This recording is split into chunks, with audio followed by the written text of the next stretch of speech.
My name is Alex Strenger, and I am a pedicab driver here in Austin, as well as the front-running candidate to be mayor of Austin. Okay. So what do you do? You said you're a pedicab driver. How long have you been a pedicab driver? I've been a pedicab driver for almost 5 years, and I see firsthand how bad the traffic and affordability concerns are here in Austin, especially since I've started working here. Okay. So you're riding around on your pedicab, you're giving people rides. What occurs to you that you're like, man, I need to be mayor? Well, I'll put it to you this way, Casey. There's a lot of social and economic injustice going on here in Austin, and there's nobody better than me to address these issues. Okay. You know, I see these Uber drivers breaking traffic laws left and right. They stage in the middle of the street. They, park in handicapped spaces. They pretend that they have passengers that they're waiting for when in fact they don't. There's no regulation, so, anybody and their grandmother can be an Uber driver, and we don't have the infrastructure to actually accommodate these drivers or any, clear ability to help manage the traffic here in downtown, which gets almost to infestation levels. An emergency vehicle can't even come through when this is happening. So, nobody's addressing these very basic and very apparent traffic concerns here in Austin. Okay. So you've got serious concerns about Austin, but some of your ideas are kind of funny. There's nothing funny about our affordability and traffic concerns, Casey. I don't know what you mean. That's true. But some of your ideas, talk about some of your ideas. You want to build a dome over Austin. Well, I think that building a dome around the city of Austin makes a lot more sense than the majority of what our corrupt city council is doing, such as a tax-free subsidy to a large California for-profit company on the #1 designation for affordable housing here in our city. Oh, and it's also on a environmentally sensitive area that used to be a chemical waste dump, I believe. So, yeah, building a dome and giving flamethrowers to our police officers makes more sense than building a soccer stadium at McCall Place. I stand by that statement. Okay. If you win the mayorship, when you get the mayorship, I don't even know if that's a word. What are you going to do on your first? It's not a word, okay. What are you going to do on your first day? Well, first thing I'm going to do is withdraw our Amazon application.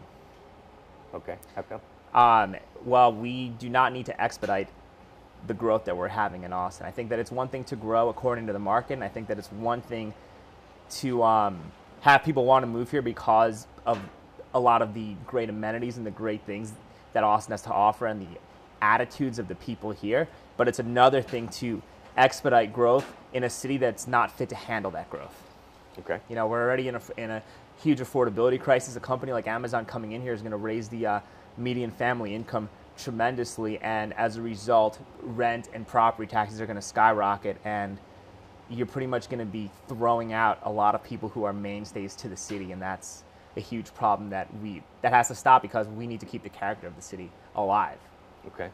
How has the campaign trail been? How's the process been for you running for mayor?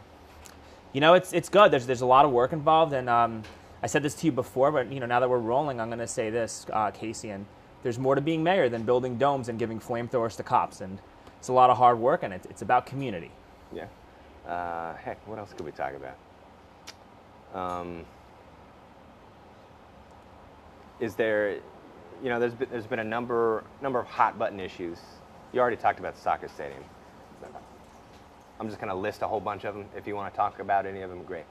Paid sick leave, ban the box, the failure of Code Next. Okay, let's talk about Code Next, and we'll talk about paid sick leave. Okay. So Code Next is a disaster. All right.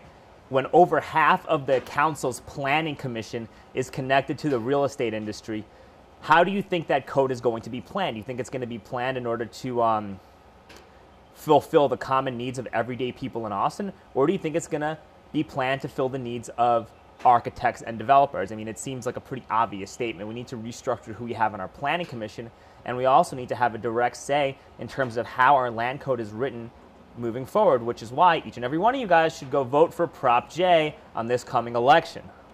As for paid sick leave is good under certain circumstances. I think if you are a city employee, yes, you need paid sick leave.